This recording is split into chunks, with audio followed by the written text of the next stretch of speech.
Bihari Ju ki jai, Shri Govinda Gopinath Maran Mohan Ju ki jai, Nitya Lila Pravishtam Vishnupad, Ashatara Shata Shishimar Bhakti Vedanta, Narayan Gosai Maharaj, Shri Gurudev ki jai, Nitya Lila Pravishtam Vishnupad, Ashatara Shata Shishimar Bhakti Vedanta, Vaman Gosai Maharaj ki jai, Nitya Lila Pravishtam Vishnupad, Ashatara Shata Shishimar Bhakti Vedanta, Sai Maharaj, Shri Prabhupada ki jai. Nitil Pravishtam Vishnupad Ashatara Shata Shishimar Bhakti Pragyan Keshav Gosai Maharaj ki jai. Nitil Pravishtam Vishnupad Ashatara Shata Shishimar Bhakti Siddhanta Saraswati Gosai Prabhupada ki jai. Nitil Pravishtam Maha Bhagavat Shri Goraksharas Babaji Maharaj ki jai. Nitil Pravishta Shri Satchidananda Bhakti Vinod Thakur ki jai. Nitil Pravishta Vaishnav Sarvabhauma Shri Jagannath Das Babaji Maharaj ki jai.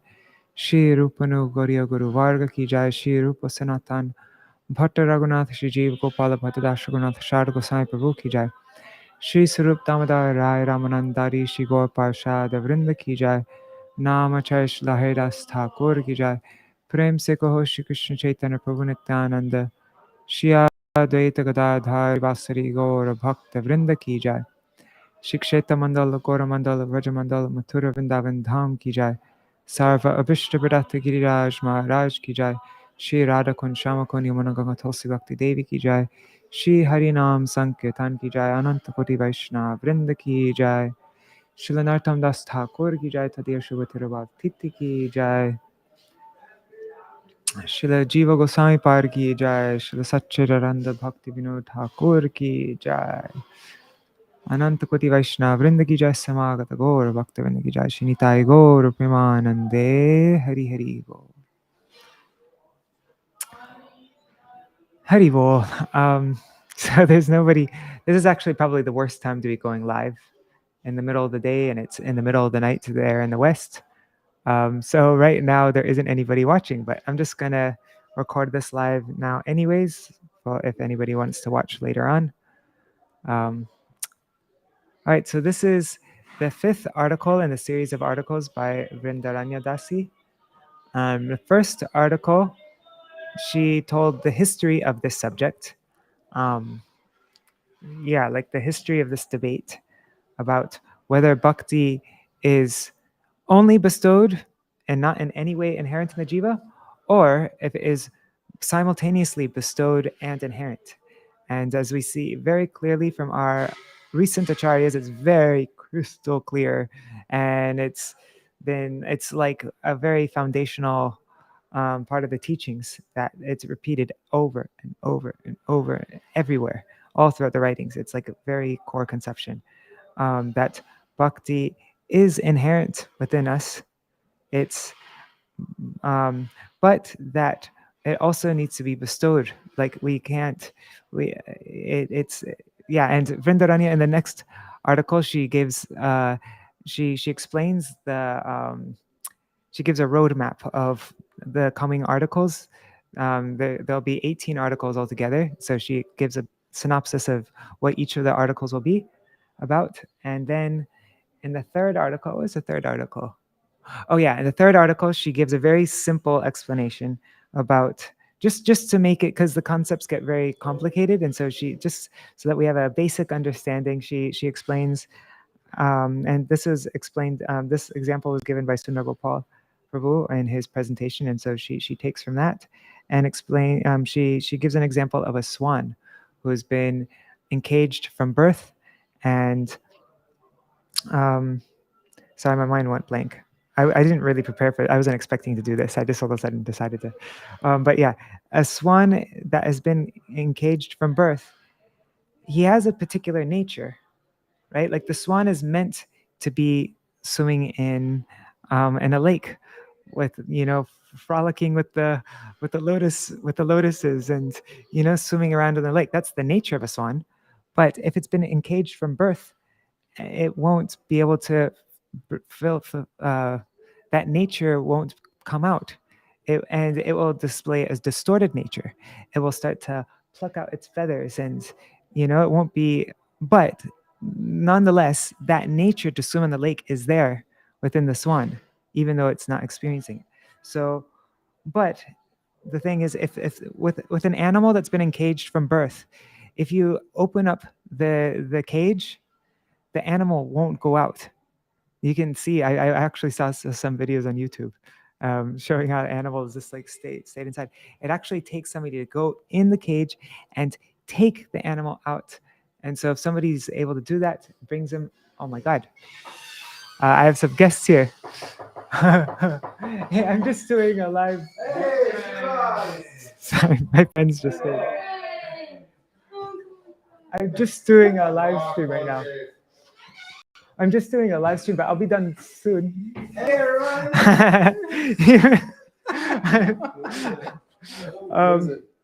No, it's a live stream. Stream about them? No, it's about Bhakti being in it. Sorry. And so there's only one person watching right now, so it's okay. But sorry. Okay, so then the next, I'm a bit distracted now. Yeah, so it takes somebody to go in the cage and bring the swan out, put him into the lake. The swan won't be able to leave the cage on its own and go into the lake. It actually takes mercy. So in that way we have this nature to serve Bhagavan. It's a part of us. That's who we are. But it's at the moment it's unmanifest. It's there, but it's completely unmanifest. And it takes a pure devotee to come and bestows grace on us so that it can become manifest, that it can yeah. So that was a simple example to give us some kind of just to anchor us into, okay, this is what it's talking about, because it starts getting really technical. So then the next article, which you read previously, was about the conception of all of our acharyas, about how our nature is to serve Krishna, how this is who we are, like an inherent part of us is. Sorry, maybe I'm not using the right words. And then now we come to this fifth article, which will describe, everything is based on Srila Jiva Goswami's, in his Paramātma Sandarbha, he uses Jamatri Muni's description. Actually, she'll explain it in the article. So I'm just going to jump into the article. Sorry, this is a very long explanation. I need to do that. I'll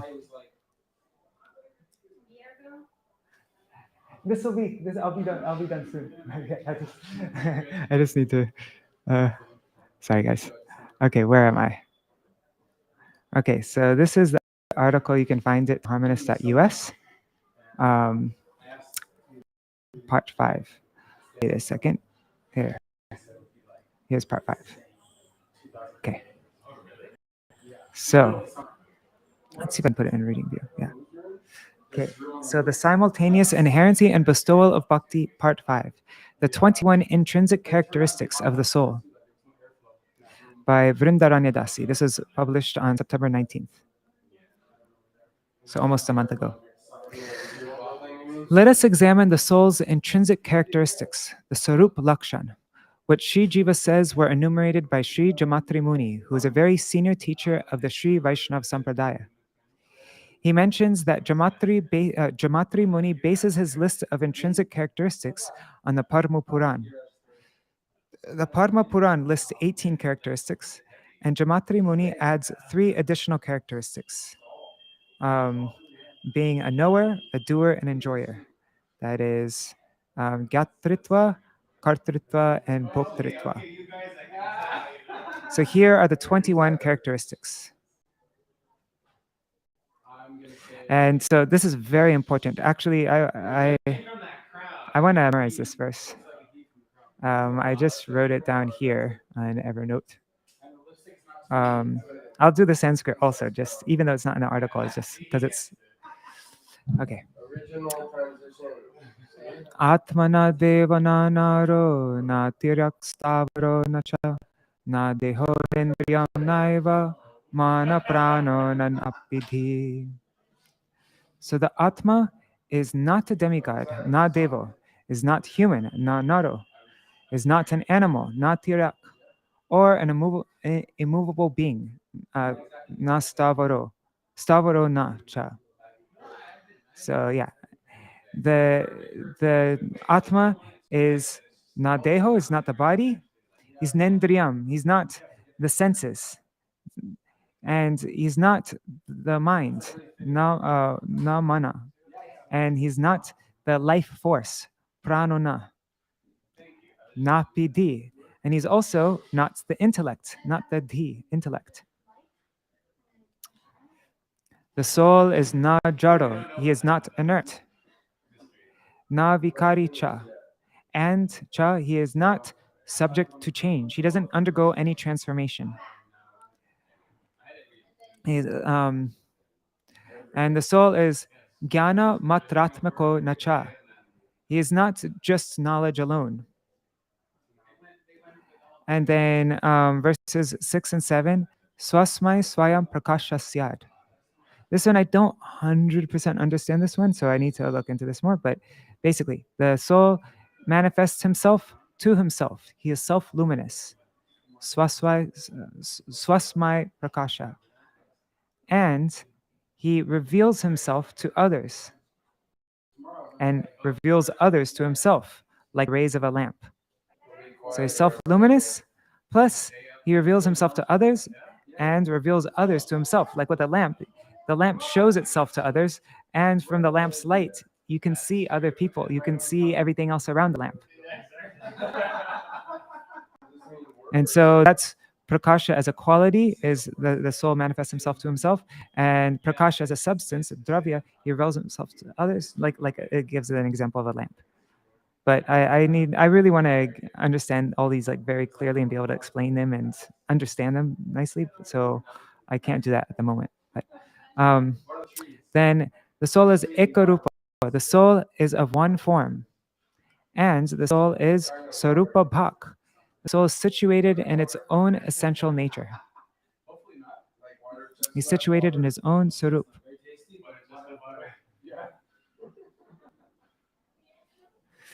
The soul is chaitano, he's conscious. Soul vyapti shilas, he pervades the body. And the soul is chid anandatmakas tata. The soul is intrinsically of the nature of consciousness. Chid, so he's aware of, chid and ananda and bliss. He experiences joy.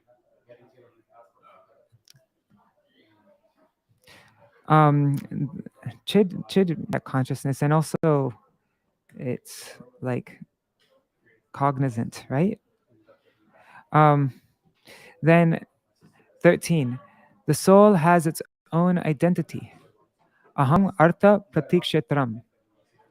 The soul has a concept of I, of being I. It has its pure I-ness. Right now we have a distorted I-ness. I think I'm Madhukar, and I think I'm from America, blah, blah, blah. But no, the soul actually has a Shuddha Ahankar, a true I-ness. A pure I-ness, I mean. And 14 is Bhinno. The soul is distinct from other individual selves. So we're not all one. The soul is separate from other souls. And also it's a vibhinangsha. It's separate from the Lord. It's separate from other souls. There's bhinatva. Then the soul is anur. The soul is atomic. We learned. Remember, we memorized like 3 verses from Rupa Shiksha on this. How the soul is atomic. And then nitya. The soul is eternal. And the soul is nirmala, is pure. And then the soul has gyatritva. The soul has the quality of being a knower. The soul has kartitva, has the quality of being a doer. And the soul also has bhoktritva, the quality of being an enjoyer. All these things are nija dharmakar. These belong to him. They are part of the soul's own nature, the dharma. And then finally, paramatmaika sheshatva, svabhava sarvada svataha. By nature, the soul is a servant of Paramatma at all times, sarvada, svataha, himself, right?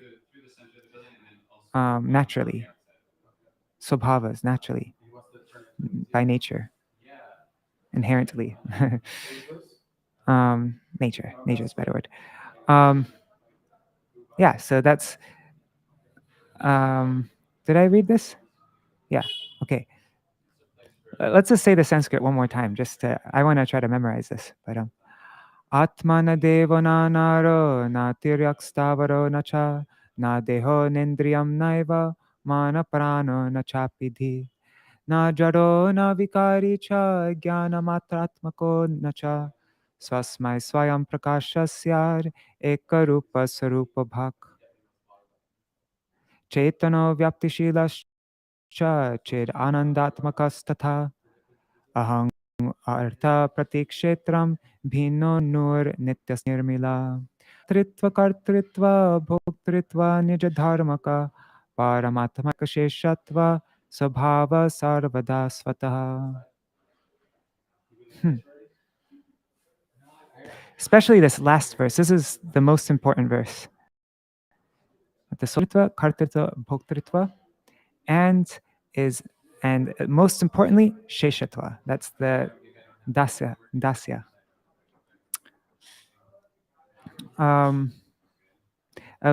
These articles, these next coming articles will get very deep into, especially this one, how the soul is chid anandatmaka, and also these, that the soul is gyatritva, kartritva, and bhoktritva, and especially sheshatva.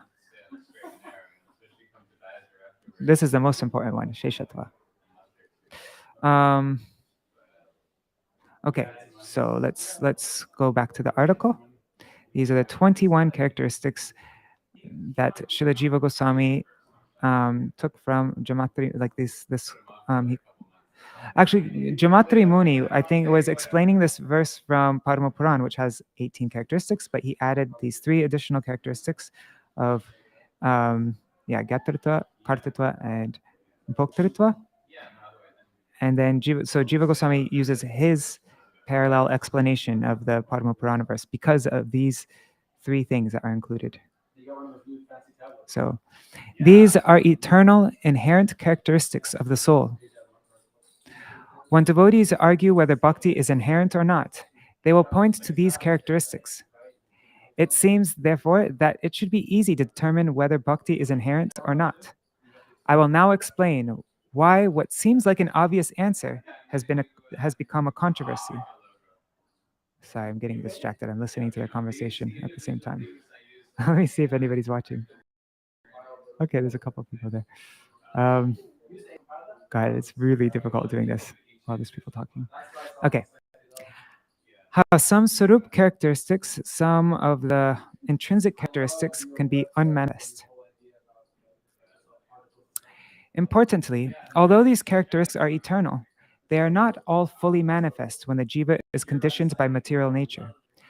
Thus, Jiva Goswami devotes 4 anuchets, Paramātma Sandarbha 23 to 26, to explaining that when the jiva is materially conditioned, some of his sarup qualities are hidden, some of his intrinsic qualities are hidden. Not covered, they're hidden, they're unmanifest. Right? For example, Jiva Goswami quotes Sridhar Swami in Anuched 23 as saying that the jiva's bliss is hidden, apita bhagaha, when he is conditioned by material nature. But what is the significance of this point in regard to whether bhakti is inherent? So what is the significance? That all the Vaishnav Sampradayas, Gaudiya Vaishnava, all the Vaishnav Sampradayas, Gaudiya Vaishnavism included, say that one cannot be liberated without bhakti. Think about the relevance of this point in terms of the soul's characteristic of ananda, chid anandatmika. If the soul's bliss is not fully manifest without liberation, then it means that the soul's ananda is either the bliss of Brahman or the bliss of bhakti. Why? Because a liberated soul is either identified with Brahman or enjoying the bliss of a relationship with Bhagavan. Yeah, liberation means that we're either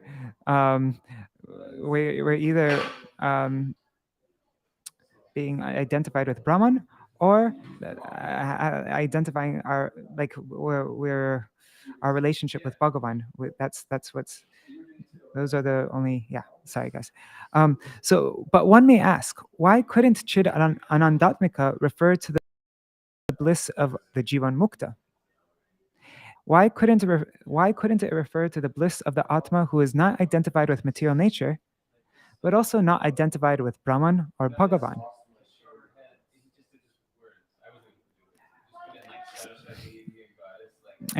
Couldn't it be something else? And Jivan Mukta is a term used by Shankaracharya to refer to someone who is liberated while still in the material body, waiting for his prarabdha karma to expire. The problem with this idea is that the Vaishnav Sampradayas do not accept Shankaracharya's definition of a Jivan Mukta. For example, Krishnadas Kaviraj Goswami says that only the Vaishnav conception of Jivan Mukta is eternal. So there are two types of Jivan Mukta. One who is bewildered in this life by bhakti, and one who is liberated by gyan. One who is liberated by bhakti is attracted by the qualities of Krishna and worships him. One who is liberated by knowledge that has no fruit, shushka gyan, that person will fall down due to offenses. For Gaudiya Vaishnavas, the only way to be liberated while still apparently in a material body is to be a devotee with a perfected sadhak deha. I say apparently in a material body because the perfected sadhak deha is not considered material. So it's the sadhak who's in a body who's been purified by bhakti. According to Gaudiya Vaishnavism, a Jivan Mukta is with a relationship with Bhagavan. Therefore, the most that someone without bhakti can realize is the material body. However, such a realization is a product of sattva gun, which is a material mode, the material mode of goodness. So someone with such a realization is still considered by is still conditioned by material nature. Accordingly, it is not transcendental bliss, and it is not possible that one of the eternal characteristics of the soul is material. Therefore, we come back to the conclusion I stated earlier, that the bliss of a liberated soul is due to either identification with Brahman or a relationship with Bhagavan. Furthermore, many of the 21 characteristics of the soul require Shakti, and unmanifest when the jiva is identified with Brahman. Therefore, the full manifestation of the 21 qualities of the jiva occurs only when the soul has a relationship with Bhagavan. Wow, this is important. When the soul that has realized Brahman can't have all the 21, all these 21 qualities fully manifest because it requires Shakti. And there's no Shakti in Brahman realization. So what is the relevance of all this? It means that when Jiva Goswami states that an intrinsic characteristic of the soul is that he has ananda, he is referring to the bliss of a relationship with Bhagavan. In other words, the ananda of the Atma is bhakti. And all these points that she's touching on here, she'll write full articles on. So then we'll really get these points more deeply and like more. That's something I read in these articles is that she keeps on bringing up points that she mentioned before, so that it really starts to sink in everything. In the beginning, it's all kind of difficult to grasp everything, but then as we go in the preceding articles, everything will become a lot more clear. So. Those who argue that bhakti is not inherent try to get around this problem by saying that Jiva Goswami defined the bliss of the Atma as the mere absence of suffering. They say Chidanandatmaka means the mere absence of suffering. I will refute this misreading of Jiva Goswami in part 10 of this series. Is it possible that the Jiva's natural state is not liberated? No, because Jiva Goswami says, the jiva is liberated by its very own inherent nature, and it is due to ignorance alone that there is but an appearance of bondage. When knowledge arises, the liberated state is simply brought to light. So the intended sense is that liberation is the jiva's permanent state. And where is this from? Anyways, I just want to see the this is from Paramātma Sandarbha. Oh, okay. Anyways, I wanted to see which Anuched it was. Anyways, let's go back to where we were. Thus, we can see the problem with the idea of those who advocate bestowal only. They say that the jiva's intrinsic characteristics can be fully manifest without bhakti. But without bhakti, one cannot be liberated. However, because Jiva Goswami says that the jiva is liberated by its own inherent nature, this position is illogical. How can you fully experience your inherent nature, which is a liberated state, and not be liberated? And yet, this is exactly the awkward position that those who say that bhakti is not inherent are forced into.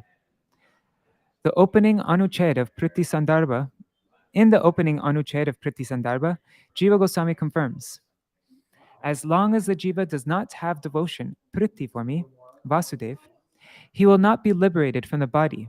At Srimad Bhagavatam 556. As such, those who reject inherency are backed into this troublesome corner. This fatal flaw of their understanding proves to be a checkmate. Now, the four states of consciousness.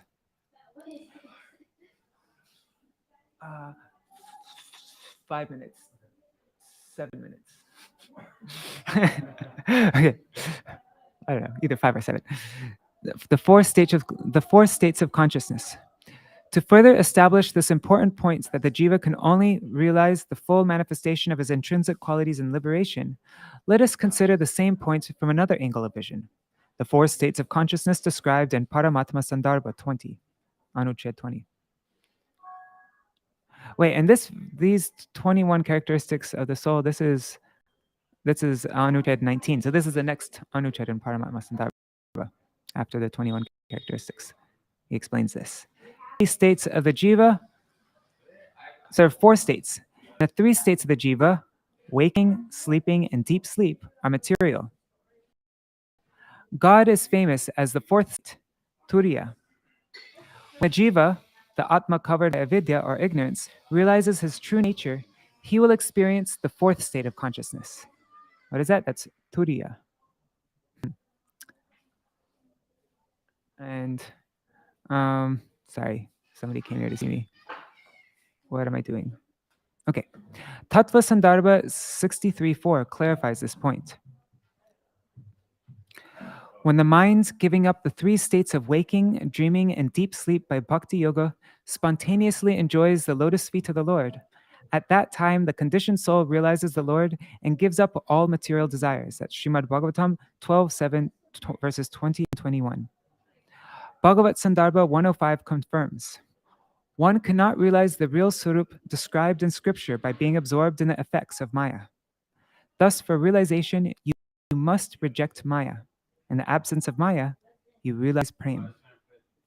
As these quotations establish, Bhakti is integral to experiencing the 4th state of consciousness, God realization, which is beyond the 3 material states of consciousness.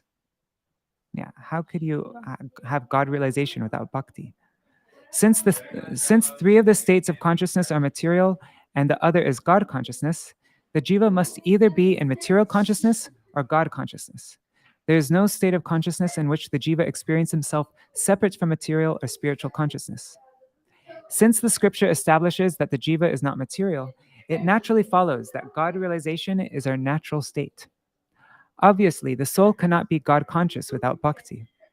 Therefore, having bhakti is the eternal state of the soul.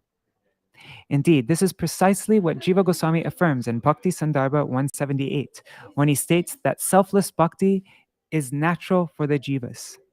Iyam akinchanakya bhaktir eva jivanam sabhavata uchita. This conclusion is also indirectly confirmed in Paramātma Sandarbha, quoting Srimad Bhagavatam. Self-realization for the jiva, saddled, what's saddled mean? Saddled means burdened, encumbered, weighed down by?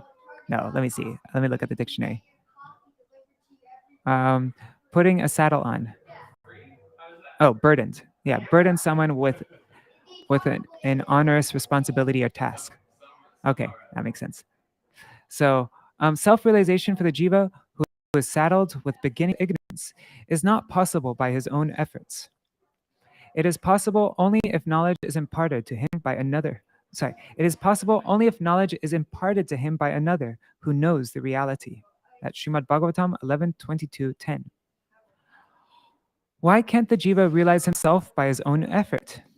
It is because of the inconceivable power of Maya. The extrinsic potency of Bhagavan acts contrary to logic, i.e., her behavior cannot be understood simply through logic. Otherwise, how is it possible that the living entity who is the ruler of, or who is superior to Prakriti, being conscious and liberated, how is it that he becomes bound and miserable? That's Srimad Bhagavatam 379, quoted in Tattva Sandarbha. If self-realization were only the realization that one is separate from the material body, then it would be possible for the jiva to realize such. It'd be possible for the jiva to realize such, even while conditioned by material nature, because such realization can be achieved with sattva gun. Yeah, so it must be beyond sattva gun. Therefore, the reason why the bound jiva needs someone to impart this knowledge to him is because the knowledge is transcendental to the material world. It's beyond sattva gun. Since the state of consciousness that is transcendental to the material world is God consciousness, the fourth state of consciousness, self-realization means to realize our true nature in relation to God. As we have seen in this article, to be fully situated in one's intrinsic nature is to realize our relationship with God by bhakti. This intrinsic nature is eternal, but it is unmanifest and requires grace to realize. Thus, the situation is like the treasure described in part 3 of this series.